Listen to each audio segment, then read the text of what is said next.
అఖండ cinema తర్వాత మళ్ళీ అఖండ 2వా లేకపోతే అఖండ 3వా లేకపోతే అఖండని మించింది వస్తుందా ఇలాంటి అంచనాల్లో ఆల్మోస్ట్ బాలయ్య గారి అభిమానులే కాదు మొత్తం సినీ అభిమానులందరూ కూడా ఆ అంచనాల్లో ఉన్నారండి. అసలు బాలయ్య బాబుతో ఒక్కడితోనే చెయ్యాలి బోయపాటి అనే బాగా కరడు కట్టిన తీవ్రవాదులు కూడా ఉన్నారు అభిమానుల్లో. వాళ్ళకి మీ సమాధానం ఏంటి? నెక్స్ట్ పిక్చర్ ఎప్పుడు ఏంటి సార్? కన్ఫర్మ్ బాలయ్య గారితో అఖండ 2 అనేది ఉందండి. ఏ అభిమానైనా నేను వారిని బాగా ఒక 3 సక్సెస్ మేము హ్యాట్రిక్ కొట్టాం కాబట్టి అలా చేయాలనే కోరుకుంటారు. కానీ వేరియేషన్ ఉండొద్దండి. పక్క పక్కనే చేస్తే ఏది ఇప్పుడు పుల్లారెడ్డి స్వీటు ఒకటి తింటే బాగానే ఉంటుందండి, 2 తింటే బాగానే ఉంటాయి, 1 కేజీ 2 కేజీ తినలేము. సో అందుకని వెంటనే అయితే నీకు అది అయిపోతుంది. ఒక చిన్న టైం తీసుకొని మనం చేస్తే గ్యారంటీ దానికి దీనికి ఉన్న గ్యాప్లో ఆయన 1-2 చేసి ఉంటారు, నేను 1-2 చేసి ఉంటాను బయట.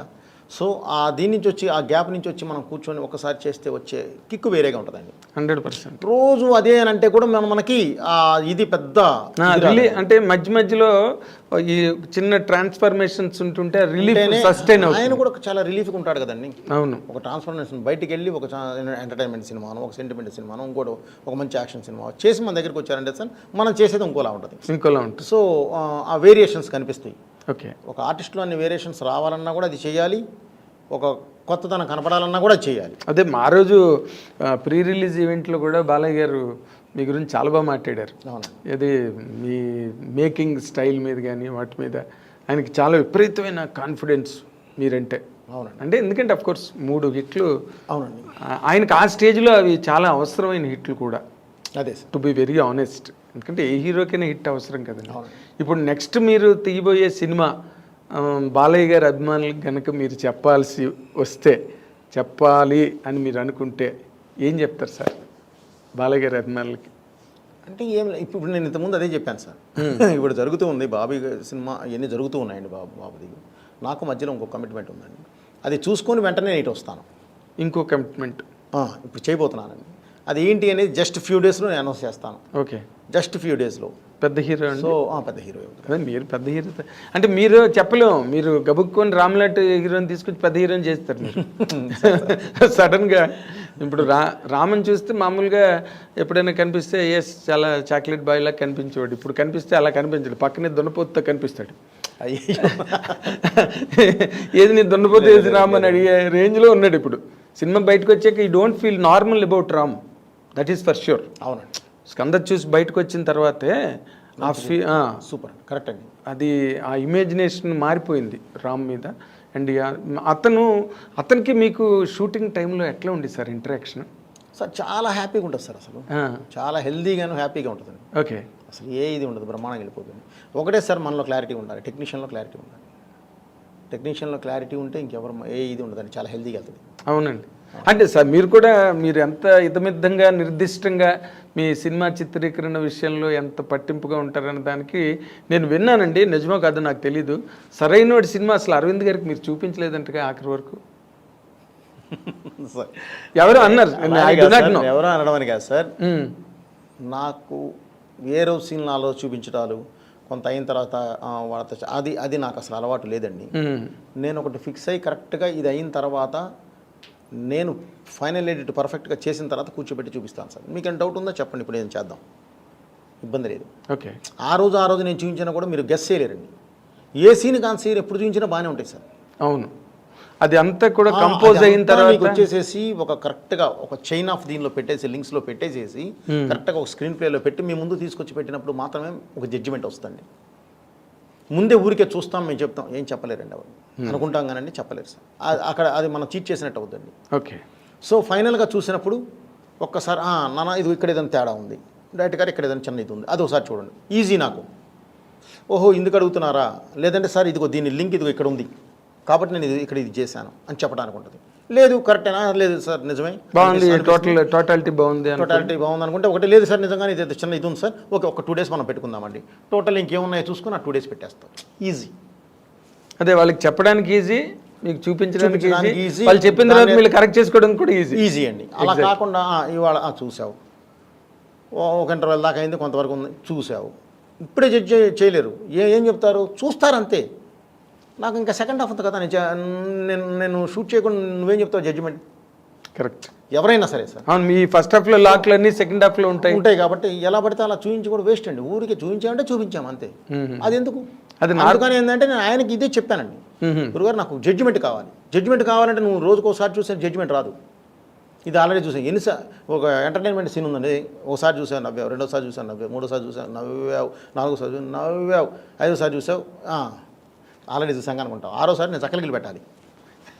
ఎందుకు వస్తుంది సార్ నవ్వు? సో అన్నిసార్లు నీకు, ఎందుకంటే నువ్వు ఇక్కడ చూస్తున్నావు, దానికి తర్వాత ఒక ఆర్ఆర్ యాడ్ అవుద్ది, అద్భుతమైన నీకు ఇది యాడ్ అవుద్ది, వాయిస్ యాడ్ అవుద్ది, డబ్బింగ్ యాడ్ అవుద్ది. ఇవన్నీ యాడ్ అయినప్పుడు ఒక డిఏ, కలర్ఫుల్ డిఏ యాడ్ అవుద్ది. ఇవన్నీ యాడ్ అయినప్పుడు ఉండే నీకు లుక్ కను మామూలుగా చూసేదానికి చాలా తేడా ఉంటుంది. కరెక్ట్ అండి, కరెక్ట్. అదైతే ముందు అరవింద్ గారికి ఇప్పుడు మీరు ఏది చూసినా కూడా నన్ను జడ్జ్ చేయలేనప్పుడు ఎందుకు చూడటం? ఇప్పుడు వద్దు, మీరు పొల్యూట్ అవ్వద్దు. మీరు ఒకేసారి చూసినప్పుడు మీకు ఒక ఆడియన్లా చూసావు, మీకు ఒక జడ్జిమెంట్ ఉంటుంది. సో అందుకని నేను ఫస్ట్ నుంచి నేను బాలయ్య గారికి కూడా ఫైనల్గా చూపిస్తానండి. అంతేనా? ఫైనల్గా చూపిస్తాను సార్. బేసిక్గా ఆయనకి నాకున్న బాండింగ్ వేరండి. ఆయన అసలు కథ కూడా అడగడు, వద్దు భయపడగారు, మీరున్నారు చూసుకుంటారు నాకెందుకు అంటాడు ఆయన. ఓకే. సో ఆయనకి నాకున్న నమ్మకం అండి, మా మధ్యలో ఉన్న బాండింగ్ అది. ఓకే. సో ఇంకా ఎక్కువ రెస్పాన్సిబిలిటీ కదా, నువ్వేం చెప్పొద్దు నాకు, నువ్వే చెయ్యి. అది నిజంగానే బరువు కోసం అనండి ఆయన. నాకెందుకు భయపడుతున్నాడు కదా అని ఆయనకు ఒక ఉంటుంది, నమ్మకం. ఆ నమ్మకాన్ని నేను నిలబెట్టుకుంటూ వచ్చాను కాబట్టి ఆయన ఇంకా బాగా నమ్ముతాడు. ఇప్పుడు మీరు మామూలు రెగ్యులర్ క్యారెక్టరైజేషన్ అయితే ఒక పద్ధతి అండి, అఖండలో ఈ క్యారెక్టర్ ముందు బాలయ్య బాబు గారికి చెప్పారా? అఘోరా క్యారెక్టర్. ఓకే. చెప్పిన తర్వాత షూట్కి వెళ్ళారా? 1 minute సార్ ఆయన వినింది. బాబు ఇప్పటివరకు మనం 2 ఇలా చేసాము, సోషల్ ఫార్మాట్ చేసాము, ఇప్పుడు సోషల్ ఫార్మాట్ 2.5 hours కష్టమైపోతుంది, మరి ఏం చేద్దామండి. నేను ఇలా అఘోరా క్యారెక్టర్ అనుకుంటున్నాను. అఘోరా అంటే విభూతి పూసుకొని హెయిర్ పెంచి వచ్చి ఇదా అన్నాడు. అవును బాబు, కాకపోతే బాలయ్య బోయపట్టాలి ఉంటారు కదా బాబు. కుట్టారుగా, బాలయ్య బోయపట్టి అలా ఉంటారు కదా. నిజమేనండి, మీ ఇష్టం, ఎప్పుడు గెటప్ చెక్క ఎప్పుడు వెళ్ళిపోతాం, ఇంతే జరిగింది. ఓ అంతేనండి, చాలా సింపుల్, చాలా సింపుల్. ఆ క్యారెక్టర్ ఎలా జర్నీ చేస్తాను, ఎందుకు నువ్వు చూసుకుంటావు కదా అన్నాడు ఆయన. ఓకే, అంతే, చూసుకోండి, తర్వాత మనం గెటప్ అంతప్పుడు కావాలంటే అప్పుడు ఏదైనా ఊరికే నేను ఎలా వెళ్ళాలి చెప్పండి నాకు చాలు అంటే అది నమ్మకం అండి, షీర్ ఫెయిత్ మీ మీద ఉన్న నమ్మకం అండి, అంతే. ఆ నమ్మకం ఉన్నప్పుడు మనం చాలా బాగా ఇంకెక్కువ వేసుకుంటామండి మా భుజాన. అది ఒక రకంగా హెవీ వెయిటేనండి. ఇప్పుడు కథ విని బాగోలేదు, ఇది మార్చండి, ఇలా మార్చండి అంటే అప్పుడు సమానమైన నిష్పత్తి ఉంటుంది, రెస్పాన్సిబిలిటీ. ఇప్పుడు అంతా మీదే, మంచి అయినా చెడైనా. సో మీరు ఆ యాంగిల్లో మళ్ళీ సింగిల్ హ్యాండ్ ఫైటే కదా మీది.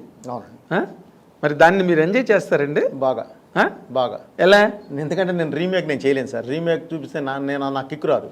నాకు రోజు స్ట్రగుల్ పడాలి. అమ్మ ఈ షాట్ ఎలా తీయాలి, ఇది ఇలా పెట్టాలి, ఇది మార్చాలి, బ్లాక్ మార్చాలి, నుంచి ఇది బయటికి తీయాలి.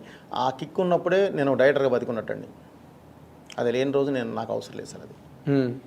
అందుకే నేను రీమేక్లు చేయరు. అసలు ఆ ప్రస్తావన కూడా మీ దగ్గర రాదేమో. నేను చేయలేను, నాకు కిక్ ఉండదు. అది నేను చూస్ చేసేదేం సార్. మరే కరెక్ట్, నేను అది పెద్ద ఇబ్బంది పడతాను. నేను రీమేక్లు మధ్య బాగా డిసప్పాయింట్ కూడా ఎప్పుడు రీమేక్ అలా అని కాస్తాను. నేను వాళ్ళతో చెప్పండి, నేను ఎవరితో సినిమాలే కూడా నేను రీమేక్లకి వెళ్ళాను సార్. ఎందుకంటే ఆల్రెడీ చూసిన సినిమా సార్ అది. నేను సో కొత్త పాయింట్ ఆఫ్ వ్యూ ఏదైనా ఉంటే నేను చేస్తాను ఆ రీమేక్లో కూడా. కొత్త పాయింట్ ఆఫ్ వ్యూ దానికి ఇప్పుడు నేను చేసిన దానిలోనే నాకు భద్ర ఉంది, సెకండ్ వెర్షన్ ఉంది, నాకు నేను చేయగలను. ఓకే, భద్రకి సెకండ్ వెర్షన్ ఉంది, కానీ సెంట్రల్ పాయింట్ అదే ఉంటుంది. ఆ సెంట్రల్ పాయింట్ మార్చాలి, మారిస్తే వచ్చేస్తుంది మొత్తం కొత్త కథ వస్తుంది. ఓకే, సింహ కూడా అలాగే ఉంది, తులసికి లేదని సింహాకు ఉంది.